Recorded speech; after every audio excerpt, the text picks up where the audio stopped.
The emergency klaxon screamed through the corridors of the Zephyrian royal vessel Eternal Dawn as Captain Marcus Chun pressed his back against the cold metal wall, his pulse rifle charging with a low hum.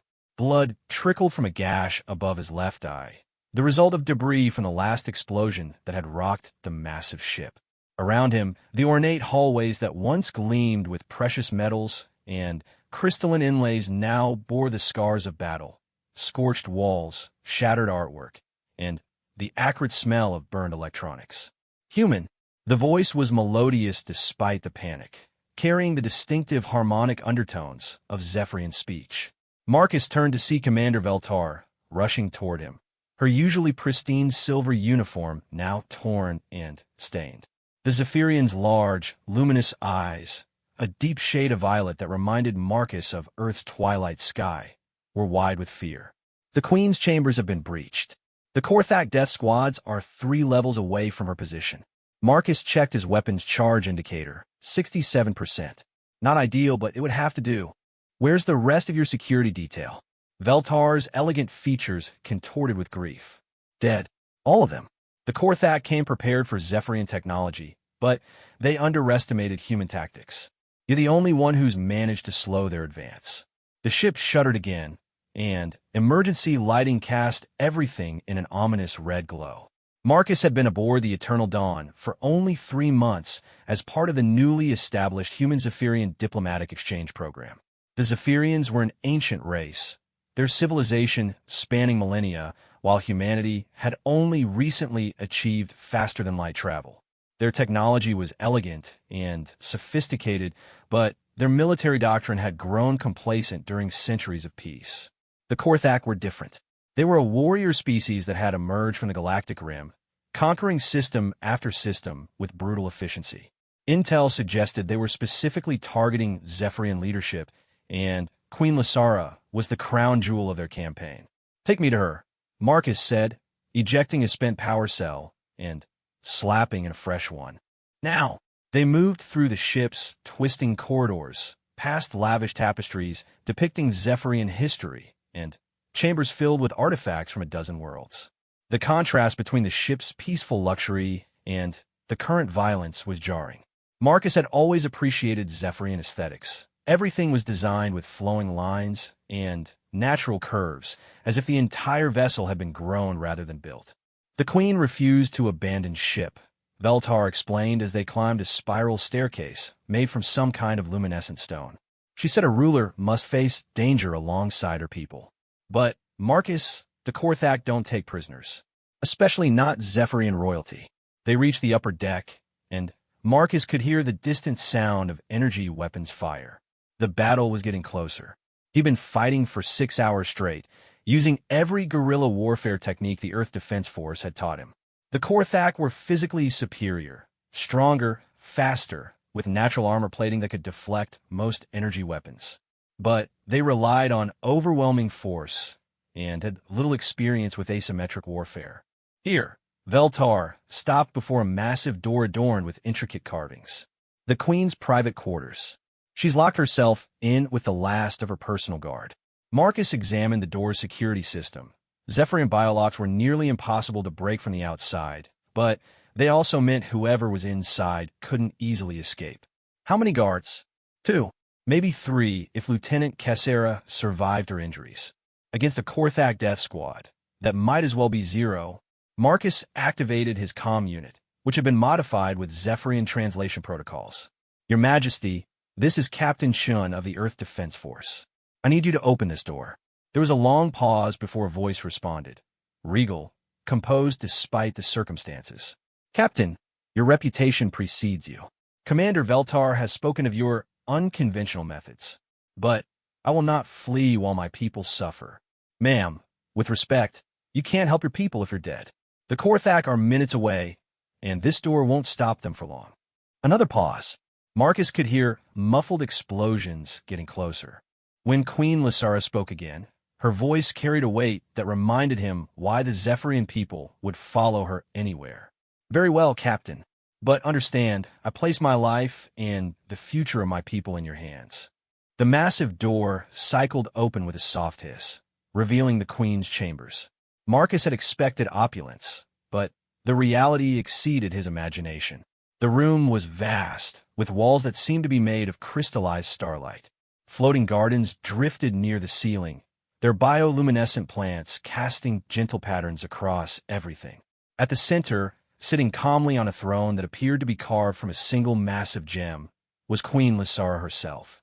Marcus had seen her before in diplomatic holos, but in person, she was breathtaking. Zephyrians aged differently than humans. She could have been 30 or 300 years old, her features carrying both youthful beauty and ancient wisdom. Her hair cascaded down her shoulders like liquid silver, and her eyes held depths that seemed to contain entire galaxies. She wore ceremonial robes that shifted color with her movements, currently cycling through deep purples and blues that suggested controlled fear. 2 Zephyrian guards flanked her throne, their weapons drawn but hands trembling. They were young, probably had never seen real combat before today. "Your Majesty," Marcus said, offering a quick nod of respect. "We need to move. Now, where would you have me go, Captain?" "The Korthak have surrounded the ship. My people are dying in the corridors below. Perhaps it is better to make a stand here, in the seat of my power." Marcus was about to respond when his comm unit crackled.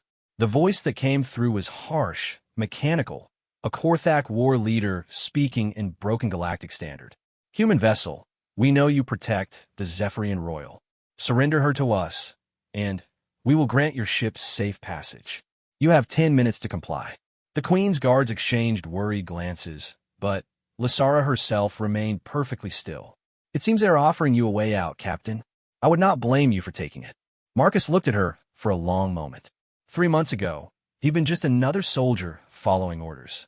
The diplomatic assignment was supposed to be a vacation, cultural exchange, learning alien customs, maybe some light security work. Nothing that would require him to choose between his own survival and the life of an alien queen he barely knew. But in those 3 months, he'd learned that the Zephyrians weren't just aliens. They were poets and philosophers, artists and dreamers. They'd welcomed humanity into the galactic community with open arms, sharing their knowledge freely. Queen Lysara herself had personally ensured that Earth received medical technologies that would save millions of human lives. "Ma'am," Marcus said, checking his rifle's charge one more time, "I didn't come this far to abandon you now. But I need you to trust me completely." The sound of heavy footsteps echoed from the corridor outside. The Korthak had arrived. "Captain," Veltar whispered urgently, "they're here." Marcus moved to the throne room's main entrance, scanning for other exits. There, a maintenance shaft near the floating gardens. It would be a tight fit, but it led to the ship's secondary command center. "Listen carefully," he said to the Queen. "When I give a signal, you and your guards head for that shaft. Commander Veltar will guide you to the backup bridge. The ship's emergency protocols should still be functional." Queen Lysara stood gracefully, her robes settling around her like liquid starlight. "And what of you, Captain?"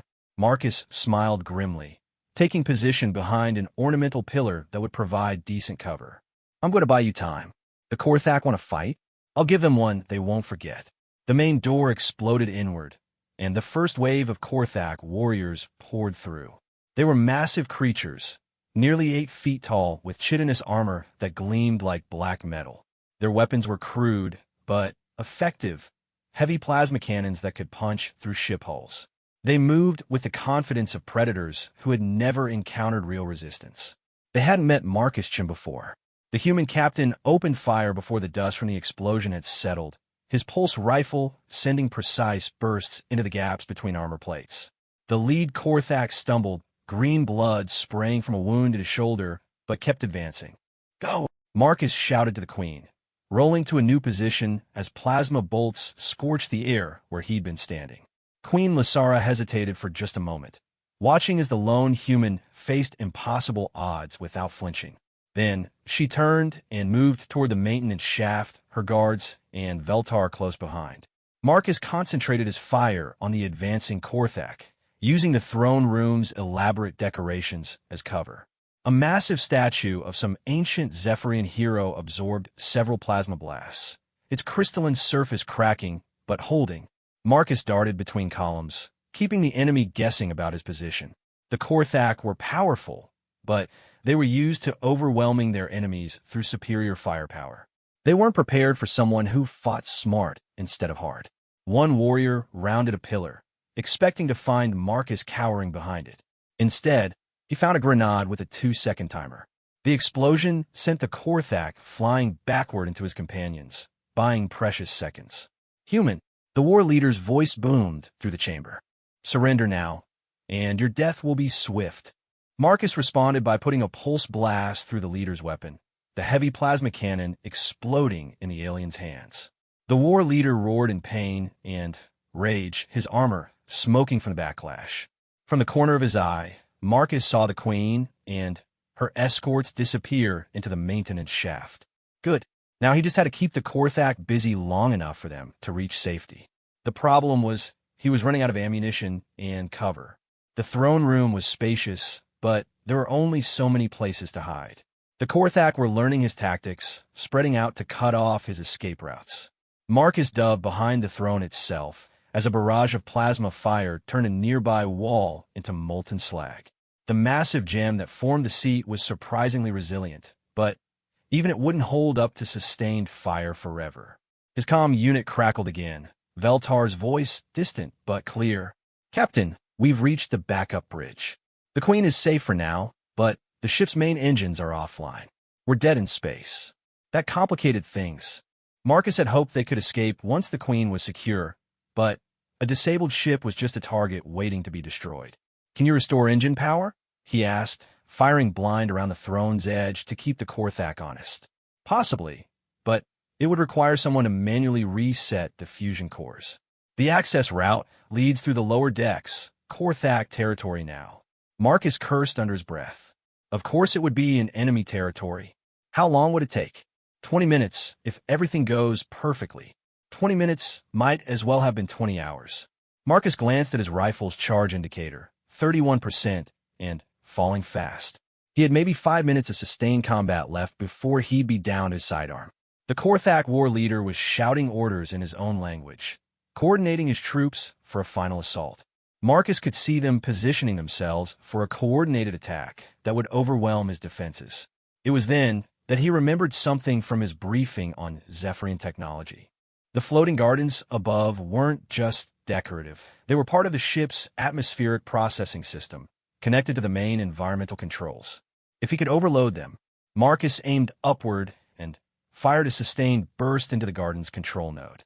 Sparks flew, and the entire system went haywire. The floating platforms began to spin wildly, their bioluminescent plants flashing in rapid, chaotic patterns. The Korthak looked up in confusion, their night vision overwhelmed by the strobing lights. Marcus used the distraction to advance, moving closer to the enemy position while they were temporarily blinded. He managed to take down 2 more warriors before his rifle's charge finally depleted. Switching to his sidearm, Marcus continued the fight, but he knew it was a losing battle. The remaining Korthak were adapting to the chaos, and he was almost out of ammunition entirely. The war leader, his armor still smoking from the earlier explosion, raised his backup weapon, a massive energy sword that hummed with lethal power. Enough games, human. Face me directly and die with honor. Marcus ejected his spent power cell and considered his options. He was outgunned, outnumbered, and running on fumes. But he bought the Queen valuable time, and maybe that would be enough. The human captain stepped out from behind cover, his empty sidearm hanging at his side. You want to fight? Come and get it. The war leader roared and charged, his energy sword trailing fire through the air. Marcus waited until the last possible second before rolling aside, the alien's momentum carrying him past. Marcus came up behind the war leader and delivered a precise strike to the warrior's knee joint, right where the armor segments met. The massive Korthak stumbled, his sword carving a glowing furrow in the throne room floor. Marcus grabbed a shard of crystal from a broken statue and drove it into another gap in the alien's armor, green blood spraying across his hands. But the war leader was far from finished. A backhand blow sent Marcus flying across the room, his ribs screaming in protest as he hit the wall. The Korthak advanced methodically, savoring the moment. You fought well, Human, but this ends now. The energy sword rose above Marcus's head, and he closed his eyes, thinking of Earth, of the Queen's silver hair catching the light, of all the battles he'd never fight. The killing blow never came. When Marcus opened his eyes, he saw Queen Lysura standing in the doorway, her ceremonial robes replaced by combat armor that seemed to be made of living light. In her hands was a weapon Marcus had never seen before, something that looked like crystallized starlight shaped into the form of a rifle.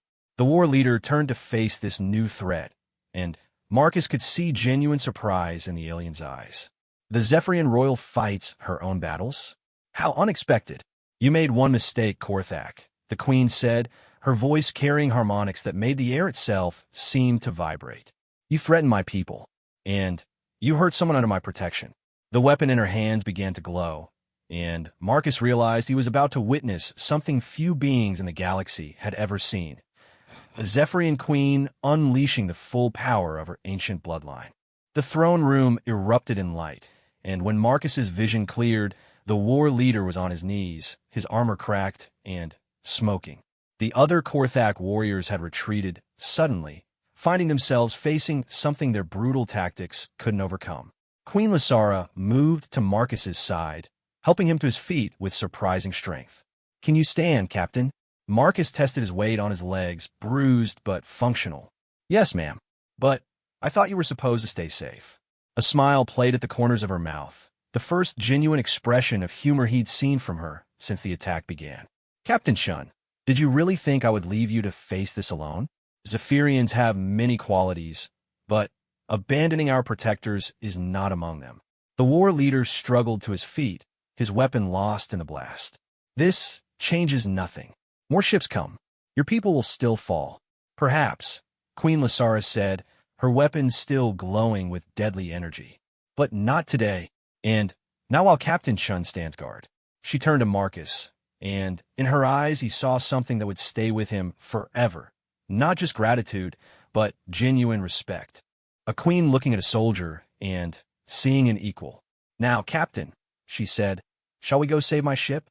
Marcus picked up his rifle and slotted in his last power cell. Outside the throne room, he could hear the sounds of more Korthak troops advancing through the corridors. The battle was far from over, but something had changed in that moment when the queen chose to fight beside him rather than flee to safety. Lead the way, your majesty. We've got work to do. As they moved through the damaged corridors of the eternal dawn, Marcus realized that this was just the beginning. The galaxy was about to learn what happened when someone threatened those under human protection. And the Korthak were about to discover that some Vigils could not be broken, no matter the odds. The backup command center hummed with emergency power as Queen Lysura's fingers danced across holographic control interfaces, her movements graceful despite the chaos surrounding them. Marcus stood guard at the entrance, his rifle trained on the corridor beyond, while Commander Veltar worked frantically at a damaged communication console. The fusion cores are completely locked down, Veltar reported, her voice tight with frustration. The Korthak did more than just board us. They sabotaged our primary systems from the inside. Someone fed them our technical specifications. Marcus felt his jaw clench. A traitor. That explained how the Korthak had bypassed so many security measures, how they'd known exactly where to strike to cripple the ship's defenses. Any idea who? Queen Lysura's hands paused over the controls, her expression darkening. I have suspicions, but now is not the time for accusations. Commander, how long until the backup power fails? 3 hours, maybe 4 if we shut down non-essential systems. Do it. The Queen turned to Marcus, and he was struck again by the way she carried herself. Every movement deliberate, every word measured, but with an underlying steel that reminded him of the best officers he'd served under. Captain, I need to ask something of you that goes far beyond your original assignment. Marcus lowered his rifle slightly, though he kept one eye on the corridor. Ma'am, the manual reset for the fusion cores requires someone to physically access the engine room. The route leads through 15 decks of Korthak-held territory. My people, we're not warriors, Captain. Not like you. We've lived in peace so long that we've forgotten how to fight for our survival. You seem to handle yourself pretty well back there, Marcus observed, remembering the way she disabled the Korthak war leader with that strange crystalline weapon. A sad smile crossed her features. That was Royal Guard training, drilled into me since childhood, but never truly tested. And even then, I could only manage it for a few minutes before the strain became too much. No, Captain, this task requires someone with your particular skills. Marcus studied the tactical display Veltar had managed to bring online. The ship's schematic showed red zones where Korthak forces had established control, and the path to engineering cut straight through the heart of enemy territory. It will be a one-way trip without backup. What about you and your people? If I leave you here, we'll manage, Queen Lysara said firmly. The backup command center has better defenses than the throne room, and the Korthak seem more interested in securing the lower decks than hunting us immediately. They think they have time, that we're trapped and helpless. Are we? The Queen's eyes flashed with something that might have been amusement under different circumstances. Captain, you've spent 3 months among my people, but I don't think you truly understand what you're protecting. The Zephyrian civilization has survived for thousands of years not because we're the strongest or most numerous, but because we adapt. We endure. Veltar looked up from her console. Your Majesty, if I may, the captain should know about the emergency protocols. If the ship falls, if you're captured, the Astral Crown, Marcus said, suddenly understanding. During his briefing, he'd learned about the artifact that was the true seat of Zephyrian power, not just a symbol of authority, but a repository of their entire technological and cultural database. Losing it would be catastrophic for the species. Queen Lysara nodded gravely. If the worst happens, the crown must be destroyed rather than fall into Korthak hands. The knowledge contained within it, they could use it to hunt down every Zephyrian colony, every refugee ship. It would mean the extinction of my people. Marcus was quiet for a moment, processing the weight of what she was asking. Then he checked his rifle's charge one final time and started toward the corridor. How do I access the engine room? Wait. The Queen moved to a secured cabinet and withdrew something Marcus had never seen before, a device that looked like a crystalline gauntlet designed for a human hand. This is a Royal Guard combat enhancer. It will interface with your nervous system, increasing your reaction time and coordination. It's not pleasant for non-Zephyrians, but it might give you the edge you need. Marcus examined the device. The crystal structures seemed to pulse with their own inner light, and when he touched it, he felt a strange, tingling sensation run up his arm. Side effects: disorientation, possible hallucinations, and extreme fatigue once it wears off. The enhancement only lasts about an hour for humans. Better than being dead in 5 minutes. Marcus slipped the gauntlet onto his left hand and immediately felt the world shift around him. Colors became more vivid, sounds more distinct. He could hear Veltar's heartbeat, smell the ozone from damaged electrical systems 3 decks away, feel the subtle vibrations of Korthak footsteps through the ship's hull. Incredible, he whispered then louder. Where do I reach engineering? Veltar transferred the route to his tactical display. Service corridors and maintenance shafts mostly. Avoid the main thoroughfares. That's where they've concentrated their forces.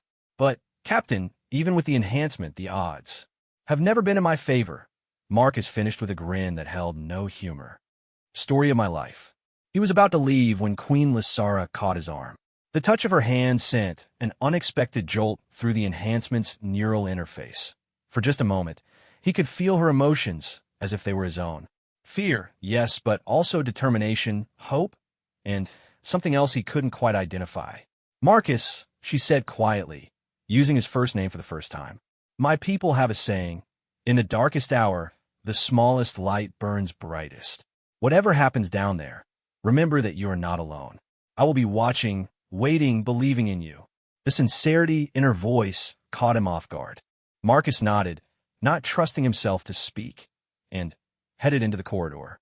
The enhancement made moving through the ship's service areas almost dreamlike. Marcus could anticipate obstacles before he saw them, sense the approach of enemies through minute changes in air pressure and sound.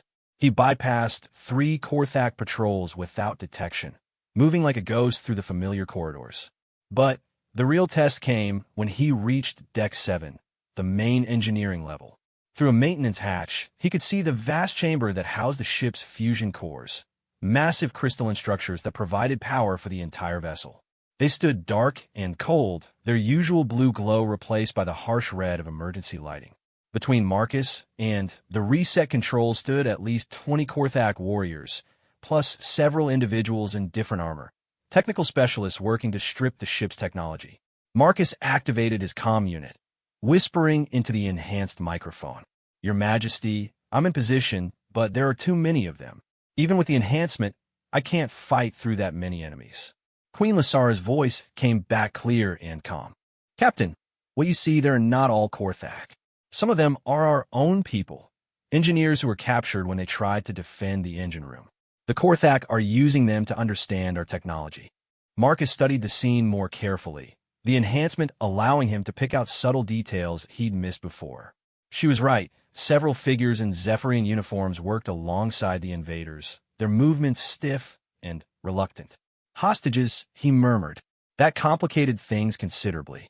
He couldn't just lob grenades into the chamber if innocent people would be caught in the blast. "There's something else," the Queen continued. "The reset sequence requires two people, one to initiate the restart, another to manually regulate the power flow. It was designed as a safety measure, but now it means I need help." Marcus scanned the engine room again, looking for opportunities. "What about your people down there? Would any of them be willing to assist?" "If they could, yes. But, Captain, the Korthak have neural compliance devices on the prisoners. They're not acting under their own free will." Marcus felt a chill that had nothing to do with the ship's failing life support. Neural compliance, a form of technological slavery that turned victims into unwilling puppets. The thought of it made his enhanced senses recoil in disgust. Is there a way to break the devices? A strong electromagnetic pulse might disrupt them temporarily, but you need to be close to generate one, and that would mean exposing myself to the same effect. Marcus nodded, understanding the problem. The enhancement gauntlet was cybernetic technology. An EMP burst would fry it and leave him helpless. He studied the chamber layout, looking for another option. The fusion cores were arranged in a circular pattern around the central control platform, connected by massive conduits that carried both power and coolant. If he could access the maintenance network. "Your Majesty, is there another way to initiate the restart? Something that doesn't require the main control platform?" There was a pause before Veltar's voice joined the conversation. "Captain, each fusion core has its own emergency restart mechanism, but they'd have to be activated in sequence within 30 seconds of each other. It's designed for automated systems, not manual operation." Marcus smiled grimly. "How many cores?" 6. 30 seconds. That's 5 seconds per core, assuming perfect timing and no delays for travel time between positions. "Captain, that's impossible. The distances involved. Not with this enhancement." Marcus flexed his augmented hand, feeling the crystal structures respond to his nervous system. "I can see every path, feel the timing. It's possible, but I'll only get one chance." He spent several minutes studying the chamber, memorizing the exact position of each fusion core and its manual reset controls. The enhancement made it easier. He could visualize the entire sequence like a three-dimensional map in his mind. The hard part would be staying alive long enough to complete it. Marcus dropped through a maintenance hatch directly above the first fusion core, landing silently behind a group of Korthak technicians. The enhanced reflexes made everything seem to move in slow motion. He could see the exact moment when one of the aliens began to turn toward him, could calculate the precise angle needed to take him down quietly. The Korthak fell without a sound, his companions none the wiser. Marcus reached the first reset control and initiated the startup sequence, a complex pattern of biometric scans and manual confirmations that took precious seconds.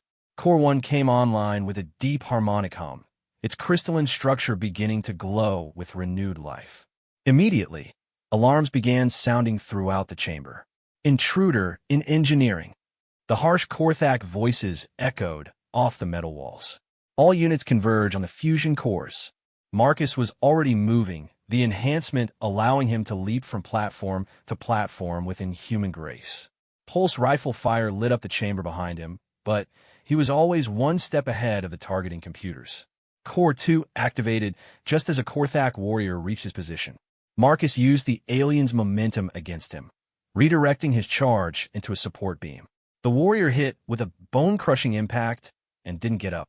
Cores 3 and 4 activated in rapid succession, Marcus's enhanced reflexes allowing him to manipulate the controls faster than their designers had ever intended. But the Korthak were adapting, their forces converging on the remaining core positions. Core 5 proved more challenging. A squad of warriors had positioned themselves directly in Marcus's path, their heavy weapons trained on his location. But the enhancement showed him a solution, a coolant conduit that ran directly beneath their feet. Marcus put a burst of pulse fire into the conduit coupling, and superheated steam exploded upward. The Korthaks stumbled backward, their armor protecting them from serious injury, but temporarily blinding their sensors. 28 seconds elapsed. 2 seconds remaining. Marcus reached the final core just as his time limit expired, his hand slamming down on the reset control with no time to spare. The 6th fusion core came online, and throughout the ship, normal lighting began to replace the ominous red glow of emergency power. But Marcus's relief was short-lived.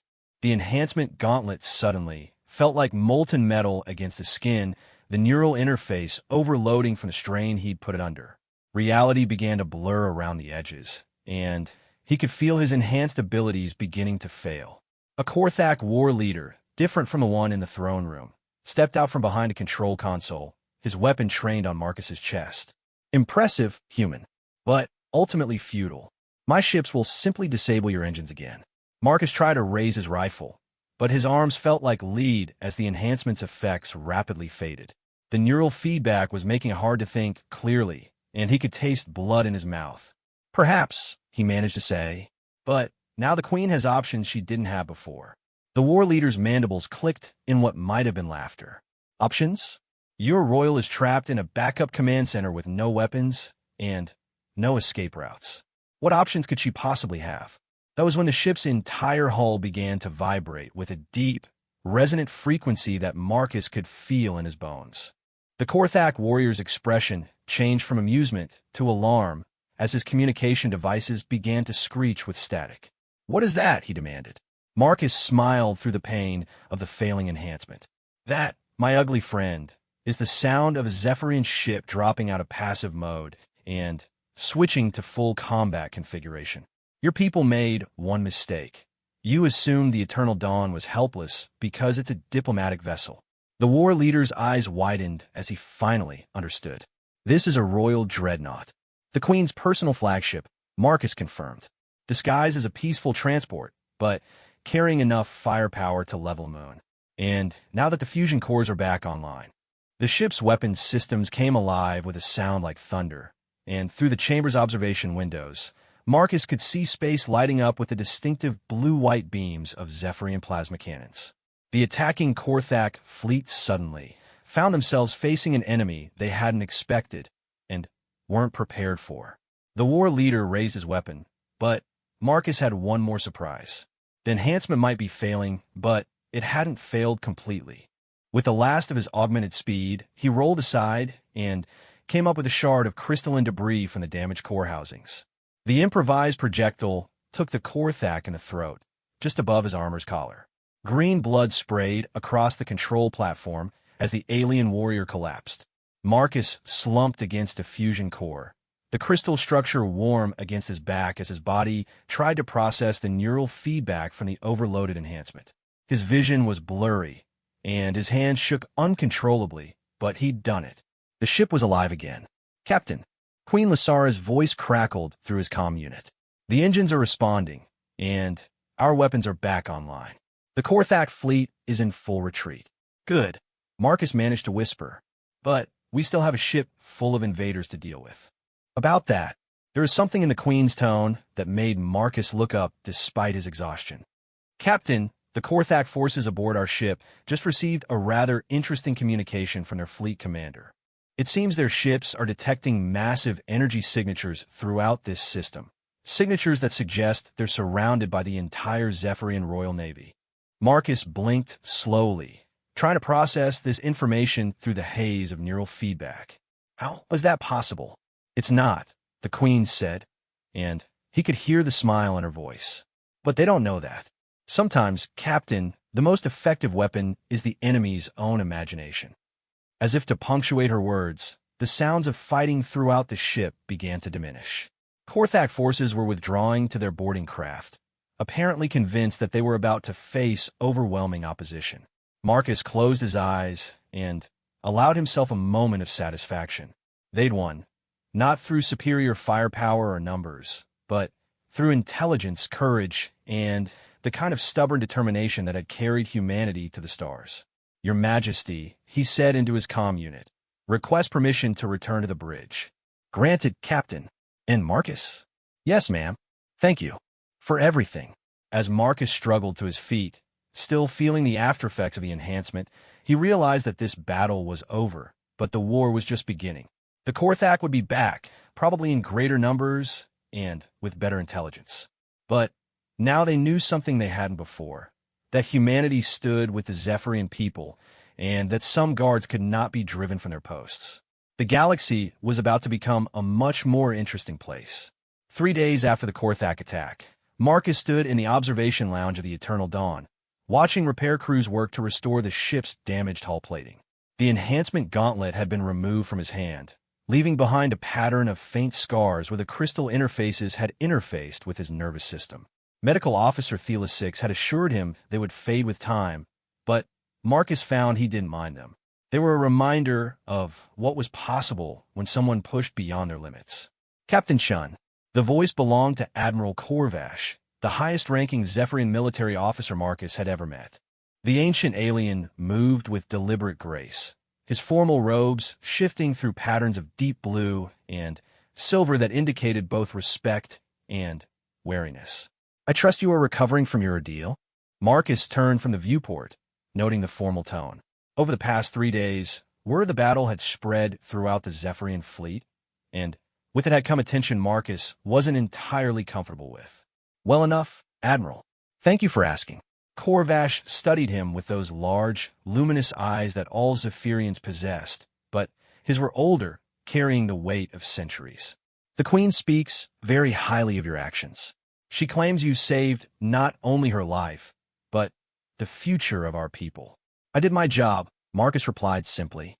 "Yes," the Admiral said quietly. "But perhaps that is what concerns me." "Captain, may I speak frankly?" Marcus gestured to the chairs arranged around the observation area. "Of course."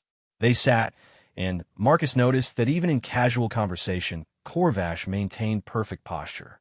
Everything about Zephyrian culture emphasized grace and harmony, but Marcus was beginning to understand that underneath that refined exterior was a species struggling with its own identity. "In all my years of service," the Admiral began, "I have never witnessed combat like what occurred aboard this vessel. The recordings from the security systems, they defy conventional military doctrine. A single soldier, outnumbered dozens to one, not only surviving, but achieving victory against impossible odds. The Korthak weren't expecting asymmetric warfare tactics," Marcus explained. "They rely on overwhelming force and superior technology. Take those advantages away, and they're vulnerable to unconventional strategies." "Yes, I've read your after-action report. Fascinating reading, though much of it is beyond my comprehension." Korvash's expression grew troubled. "Captain, I must ask you something, and I hope you will answer honestly. Do you believe we are weak?" The question caught Marcus off guard. In the 3 months he'd spent among the Zephyrians, he'd come to admire their culture, their art, their philosophy. But, militarily speaking, Admiral, weakness and strength aren't always about fighting ability. Your people have created something beautiful here, a civilization based on knowledge, cooperation, mutual respect. That's not weak. That's remarkable. But we cannot protect it, Korvash said bluntly. When the Korthak attacked, our security forces crumbled in minutes. Centuries of military tradition, advanced technology, superior numbers, none of it mattered. We needed a single human soldier to save our queen. Marcus leaned back in his chair, considering his words carefully. "Admiral, can I tell you about something that happened on Earth before we achieved spaceflight?" Korvash nodded. There was a conflict, what we called World War II. A peaceful nation was attacked by an aggressive empire that had spent decades building its military might. The aggressors had better weapons, better training, superior technology in many areas. They should have won easily. But they didn't. They didn't. Because the peaceful nation had something the aggressors couldn't understand.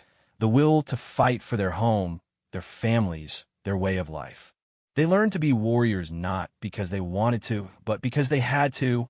Corvash was quiet for a long moment, processing this. And you believe my people could do the same? I've seen what Queen Lysara can do when her people are threatened. That power she displayed in the throne room, that wasn't weakness, Admiral. That was strength held in check by choice, not inability. Perhaps you were right. The Admiral stood, his robes shifting to display patterns Marcus had learned indicated deep thought. Captain, I have a proposition for you. The Queen has authorized me to make an unprecedented offer. Marcus raised an eyebrow. I am listening. We want you to train our people, not just our military forces, but ordinary citizens. Teach them to fight the way humans fight, with cunning, adaptability, and what your species calls thinking outside the box. The request was staggering. Marcus had expected to return to Earth once the diplomatic mission was complete, but this would mean staying in Zephyrian space indefinitely. Admiral, I'm just one person. Your population numbers in the billions across dozens of worlds. One person can make a difference, Corvash replied. You've already proven that. And you wouldn't be alone. We would provide you with whatever resources you need. Facilities, equipment, personnel. Full authority to implement whatever training programs you deem necessary. Marcus stood and walked back to the viewport, watching the repair crews work. What about my own government? Earth Command isn't going to be thrilled about losing a decorated officer to an alien military. Already arranged, said a familiar voice from the doorway. Marcus turned to see Queen Lysara entering the observation lounge, her presence immediately changing the atmosphere in the room. She wore simpler robes today, patterns of soft green, and gold that suggested both informality and warmth. Your Majesty, Marcus said, offering a respectful nod. Captain, I trust Admiral Corvash has explained our proposal. He has, but I'm not sure I understand the political implications. This kind of military cooperation between our species would be historically unprecedented, the Queen acknowledged, which is why I spent the last 3 days in communication with your President Martinez. She was initially skeptical of the arrangement. Marcus could imagine. President Martinez was a former military officer herself, not someone who would casually agree to loan out Earth's personnel. However, Queen Lysara continued. When I explained the broader strategic situation, she became more receptive to the idea. What broader strategic situation? The Queen and Admiral exchanged glances, and Marcus sensed he was about to learn something significant. The Korthak incursion into this sector wasn't random, Admiral Corvash explained. Intelligence suggests they're testing our defenses in preparation for a much larger campaign. They've conquered 17 systems in the past 2 years, and they show no signs of stopping. Their ultimate goal appears to be the galactic core, Queen Lysara added. The region of space where the oldest and most advanced civilizations have their capitals. If they succeed in taking it, they control the galaxy, Marcus finished. And Earth is right in their path. Precisely. Your President Martinez understands that humanity's survival may depend on forming effective alliances with other species. And after seeing what one human can accomplish when properly motivated, the Queen smiled. She's very interested in seeing what an entire generation of human-trained defenders might achieve. Marcus looked back and forth between the Queen and the Admiral, beginning to grasp the magnitude of what they were proposing. You're talking about creating an entirely new military doctrine. Hybrid human-Zephyrian tactics, training methods, strategies. More than that, Admiral Corvash said. We want to fundamentally change how the Zephyrian people think about conflict and self-defense. For too long, we've relied on our technology and our reputation for peaceful intentions. The Korthak have shown us how naive that approach can be. And if I refuse, Queen Lysara's expression grew serious. Then you return to Earth with our gratitude and friendship, and we face the coming storm with whatever resources we can muster on our own. But, Captain, I hope you won't refuse. My people need what you can teach them. Marcus was quiet for several minutes, staring out at the stars beyond the viewport. He thought about his career in the Earth Defense Force, the battles he'd fought, the soldiers he'd trained. All of it had been in defense of humanity and human interests. This was something different.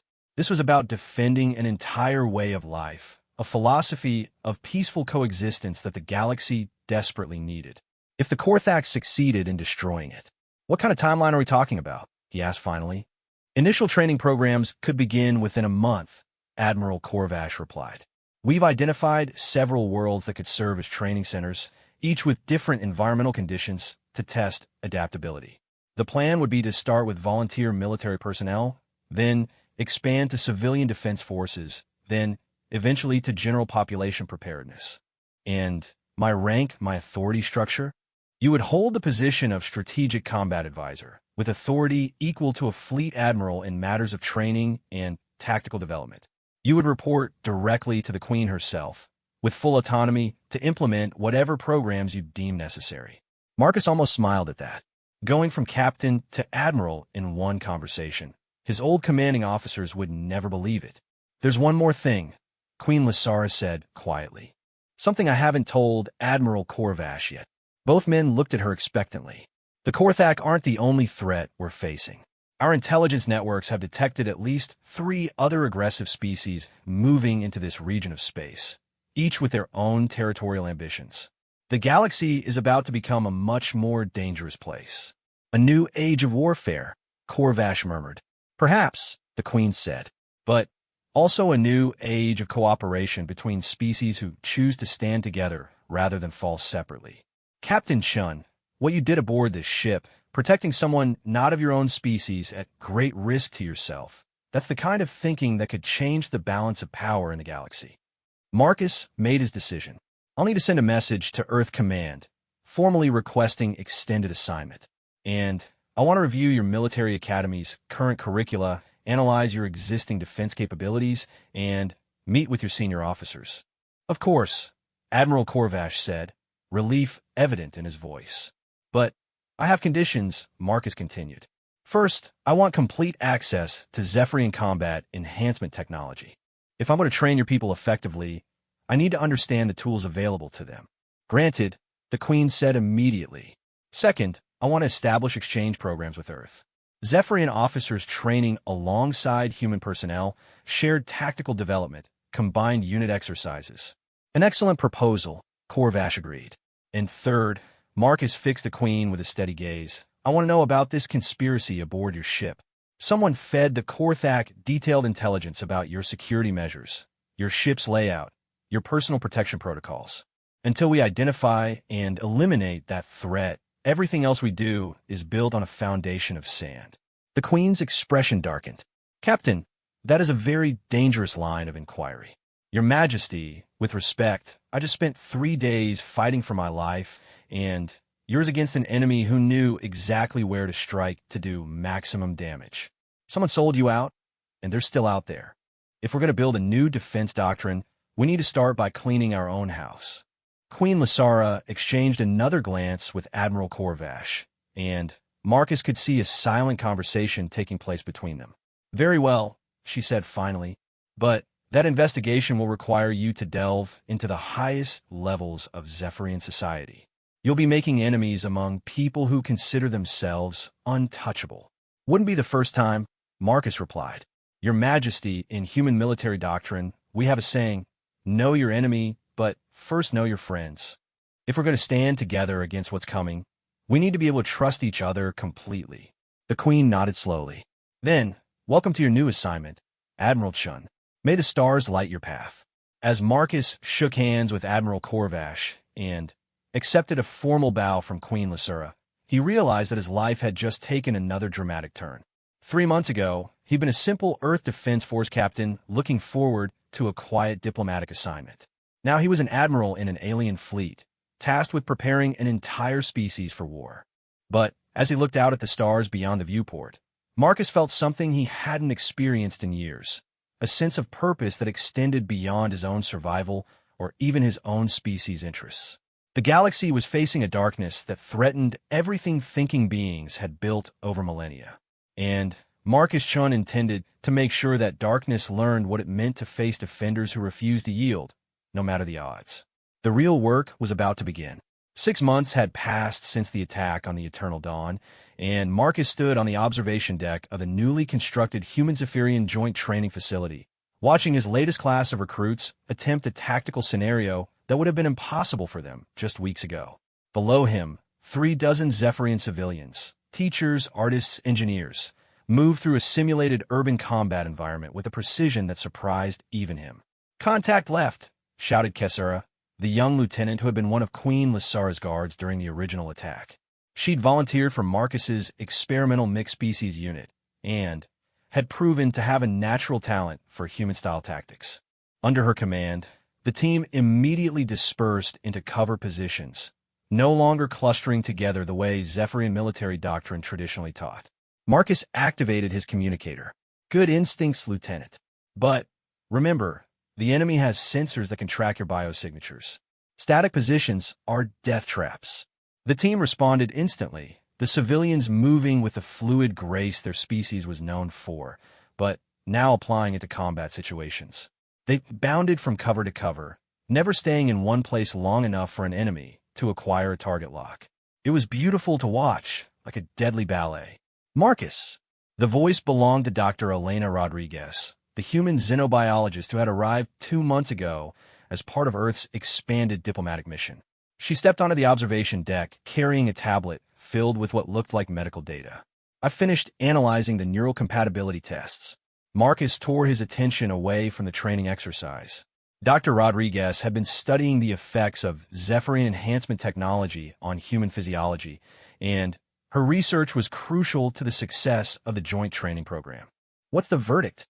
Elena's expression was troubled. "The good news is that humans can use Zephyrian combat enhancements without permanent damage, assuming proper preparation and limited exposure time. The bad news is that Zephyrians can't use human tactical augmentation systems at all. Their nervous systems are too different." Marcus frowned. This could be a significant setback. Human tactical systems were a major advantage in combat situations, providing real-time battlefield analysis, threat assessment, and communication coordination. If Zephyrian personnel couldn't use them. However, Elena continued, "I think I found a workaround. What if we developed hybrid systems?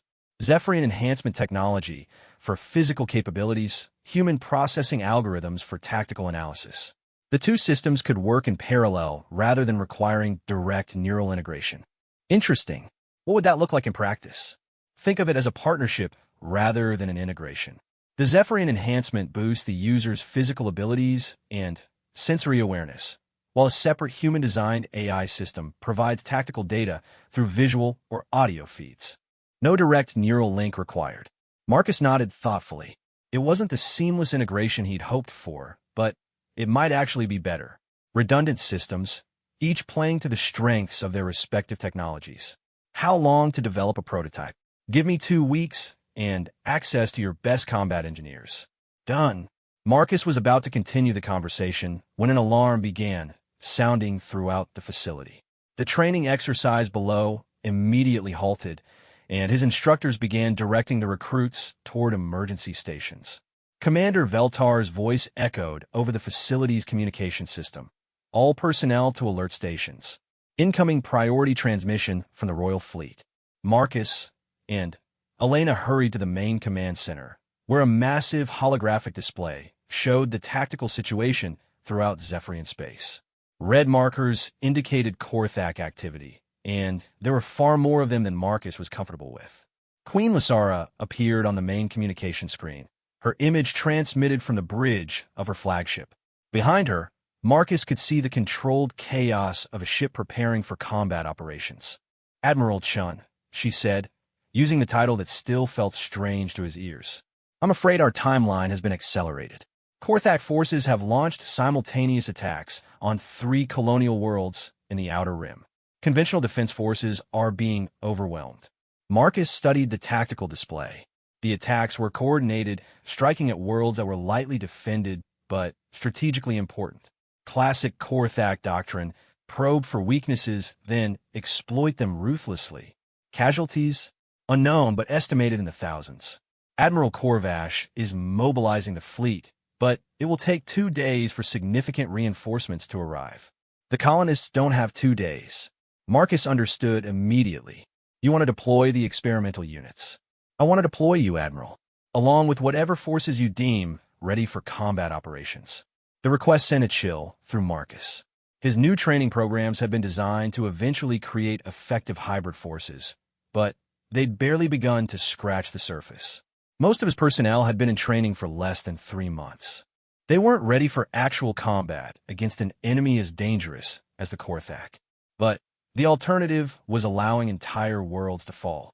Your Majesty, I can have a mixed human-Zephyrian strike team ready for deployment within 6 hours. But I need to be honest, this will be a test of concepts that haven't been fully developed. We'll be operating on theory and hope.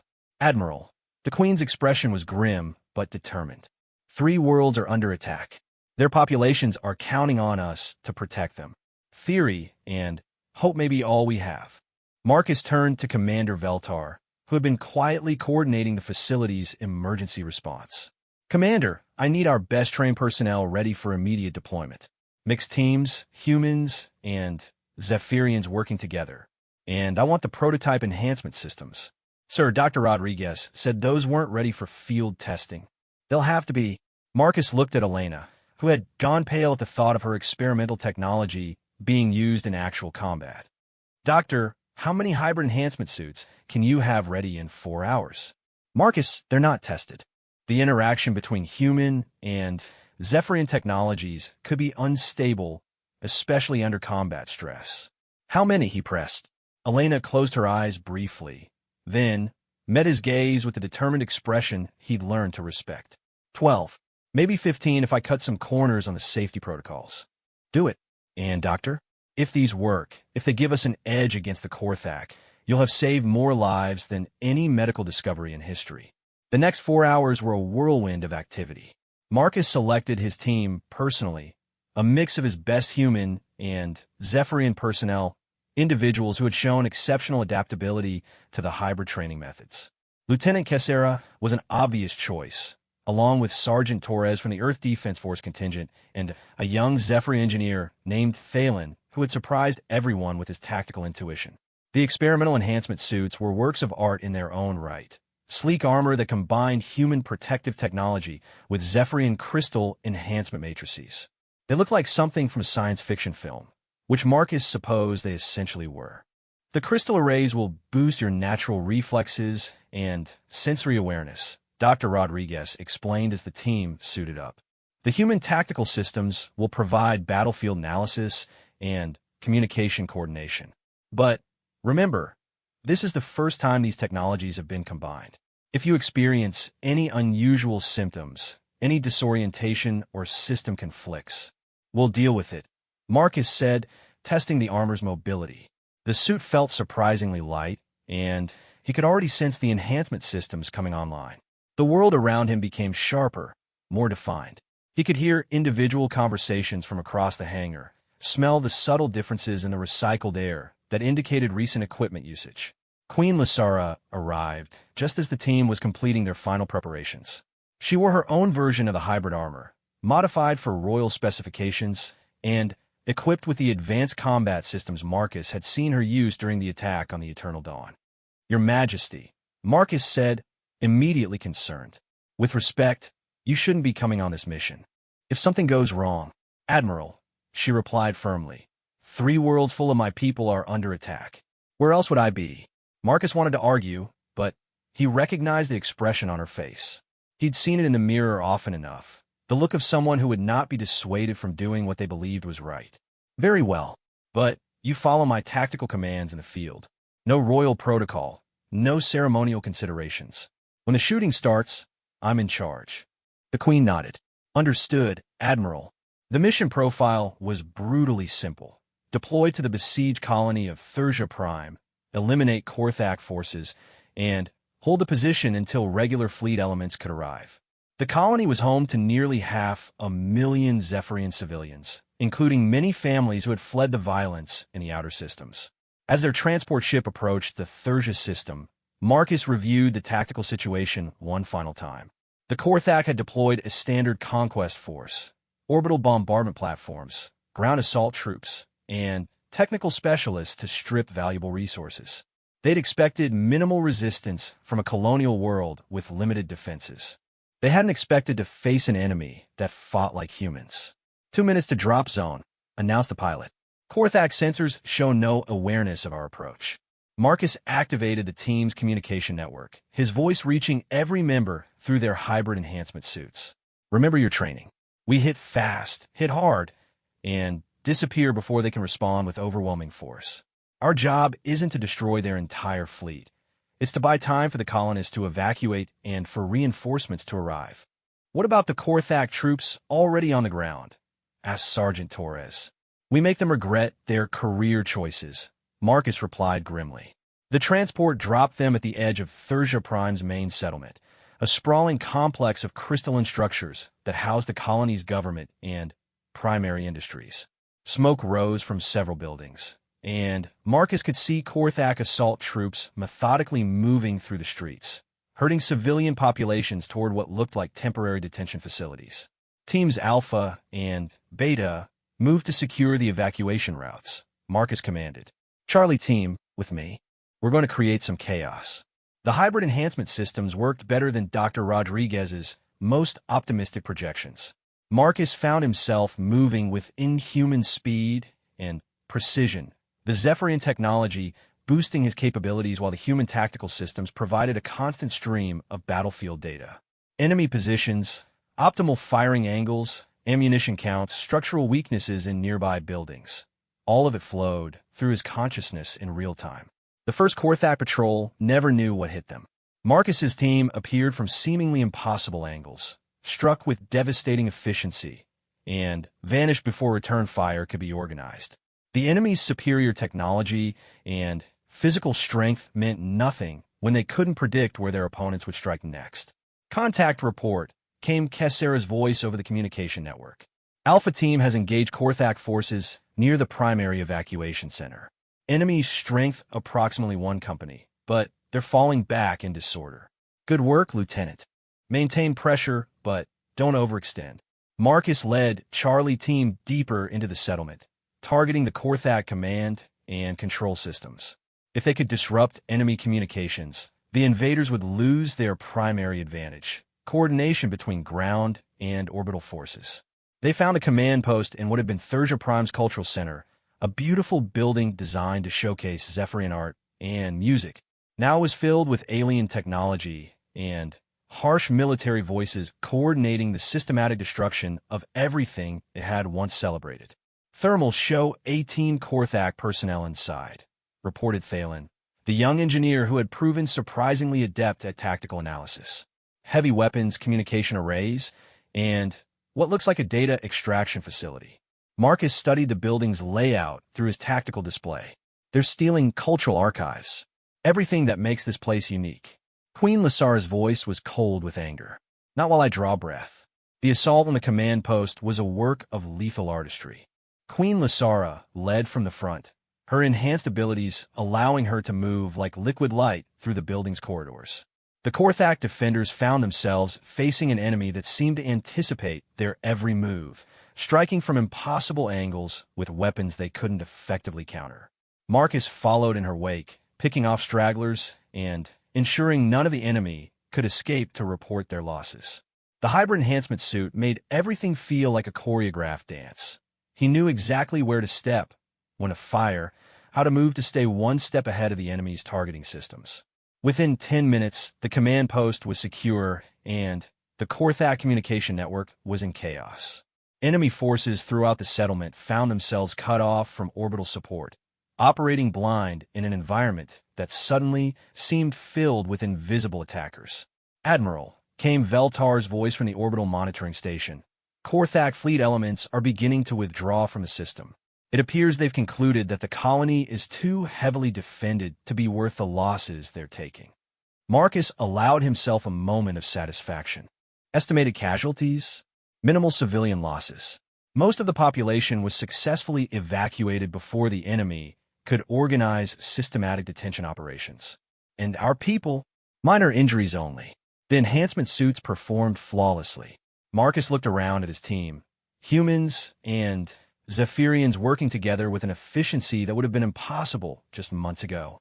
They'd done it. They'd proven that the hybrid training methods could work in actual combat.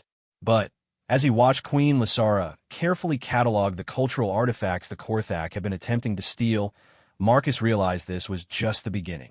The enemy would learn from this defeat, adapt their tactics, come back stronger. The galaxy was indeed entering a new age of warfare, but now it was also entering a new age of cooperation. Species that had never worked together before were learning to combine their strengths, to stand united against those who would destroy everything they'd built. The real test was still to come. But for now, Thursia Prime was safe, and the people of the galaxy had seen something new, defenders who could not be broken, no matter the odds.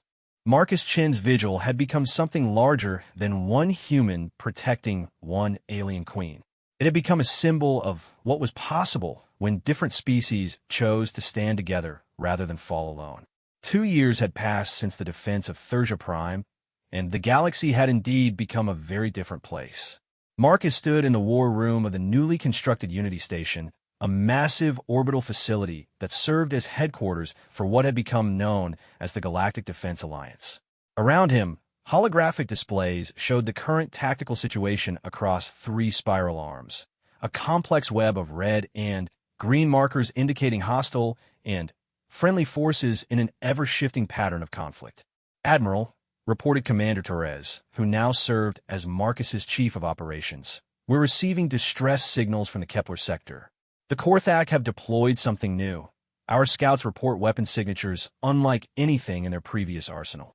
Marcus studied the incoming data streams. After Thursia Prime, the Korthak had indeed adapted, becoming more cautious and more deadly. They'd started forming alliances with other aggressive species, sharing technology and tactics. The war that had started as isolated raids had escalated into a galaxy-spanning conflict that threatened every peaceful civilization. But the defenders had adapted too. What's our response time to Kepler? Marcus asked. The Harmony Battle Group can be there in 18 hours. Mixed human-Zephyrian Altani crews, all trained in hybrid combat doctrines. The Altani were the latest species to join the Alliance, bringing with them a mastery of defensive technologies that complemented human tactics and Zephyrian enhancement abilities. Over the past 2 years, the Alliance had grown to include 12 different species, each contributing their unique strengths to the common defense. Deploy them, Marcus ordered, but maintain a reserve force at Nexus Point. If this is a feint designed to draw us out of position. Understood, sir. Marcus walked to the central display table, where a real-time map of the galaxy showed the current state of the war. Green zones indicated space, controlled by Alliance forces, red showed enemy territory, and the vast yellow areas between represented contested systems where battles raged daily. They were winning, but slowly, and at a cost that kept Marcus awake at night. Admiral Chun. The voice belonged to Dr. Yuki Tanaka, the civilian scientist who had become one of Marcus's most trusted advisors. She approached carrying a data tablet, and an expression of excitement barely contained by professional composure. I think we may have found our answer to the Korthak Alliance. Marcus looked up from the tactical display. I am listening. The archaeological team on Kepler 7, just before the attack, they found something in the ruins of an ancient precursor facility. A database, Marcus, intact after millions of years, containing information about the last time the galaxy faced a threat like this. The precursors were a mystery that had puzzled xenoarchaeologists for centuries. Evidence of their existence could be found throughout the galaxy. Massive constructions, impossible technologies, hints of a civilization that had spanned star systems before any current species had achieved spaceflight. Then, for unknown reasons, they had simply vanished. What kind of information? Dr. Tanaka activated her tablet, projecting a holographic display that made Marcus's breath catch in his throat. The image showed a massive structure unlike anything he'd ever seen. A space station the size of a small moon, surrounded by what appeared to be a fleet of ships, incorporating design elements from dozens of different species. According to the database, the precursors faced a similar crisis. Multiple aggressive species forming alliances to conquer peaceful civilizations. Their response was to create what they called the Unity Protocol, a system that didn't just allow different species to cooperate, but actually enhance their abilities when they worked together. Marcus studied the technical specifications scrolling past the image. Even with his enhanced understanding of alien technologies, much of it was beyond his comprehension. Enhanced how? Imagine if the hybrid enhancement systems we've developed were just the beginning. The Unity protocol would create actual synergy between different species. Humans providing tactical thinking, Zephyrians contributing sensory enhancement, Altani adding defensive capabilities, but somehow making the sum greater than the parts. It sounds too good to be true, Marcus said, though he found himself hoping it wasn't. That's what I thought too, until I saw the test result from the prototype systems we've recovered. Marcus, this could change everything. Instead of barely holding our own against the Korthak Alliance, we could actually push them back, reclaim lost territory, maybe even end this war. Marcus was quiet for a moment, considering the implications. In 2 years of conflict, the Alliance had learned to work together effectively, but they were still fundamentally separate species trying to coordinate their efforts. True unity, the kind Dr. Tanaka was describing, would be revolutionary. What do you need? Access to the Unity Station's primary computer cores, a team of the best scientists from each Alliance species, and... She hesitated. A test subject. Someone willing to be the first to undergo full Unity protocol integration. I volunteer, Marcus said immediately. Marcus, we don't know what the long-term effects might be. This isn't like the enhancement systems you're used to. This would be a fundamental change to your neural architecture. You might not be the same person afterward. Doctor, I've been fighting this war for 2 years. I've seen entire worlds burned, billions of people displaced or killed, civilizations that took millennia to build reduced to ash in a matter of days. If there's a chance to end it, to give every species in the galaxy the right to choose their own path without fear, I'll take the risk. Dr. Tanaka nodded slowly. I'll need 2 weeks to prepare the integration systems. You have it. But doctor, make sure the prototype works. I'd hate to become a very expensive vegetable. As Dr. Tanaka left to begin her preparations, Marcus returned his attention to the tactical display. The war was reaching a critical juncture. Intelligence reports suggested the Korthak and their allies were preparing for a massive offensive against the core worlds, the heart of galactic civilization. If they succeeded, the war would effectively be over. The Alliance had perhaps 6 months to develop a decisive advantage, or everything they'd built would be lost. Admiral, Commander Torres called out. Incoming priority transmission from Queen Lysura aboard the Eternal Dawn. The main communication screen activated, showing the Queen on the bridge of her flagship. Behind her, Marcus could see the organized activity of a ship preparing for combat operations. In the 2 years since the attack that had brought them together, she had become more than just a royal figurehead. She was now one of the Alliance's most effective military leaders.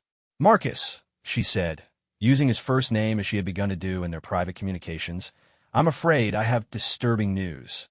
Our intelligence networks have intercepted Korthak communications, suggesting they've made contact with something called the Ancient Enemy. Marcus felt a chill that had nothing to do with the station's temperature control. Ancient Enemy. The references are fragmentary, but it appears to be some kind of force that existed before the current galactic civilizations. The Korthak communications suggest it's been sleeping, waiting for the galaxy to weaken itself through warfare. Are you suggesting there's something older than the precursors? I'm suggesting that perhaps the precursors didn't simply vanish, Queen Lysara said quietly. Perhaps they were destroyed by something that's been waiting for the right moment to return. The implications were staggering. If the Korthak Alliance was just the opening move in a conflict with something even more dangerous, Yermaj,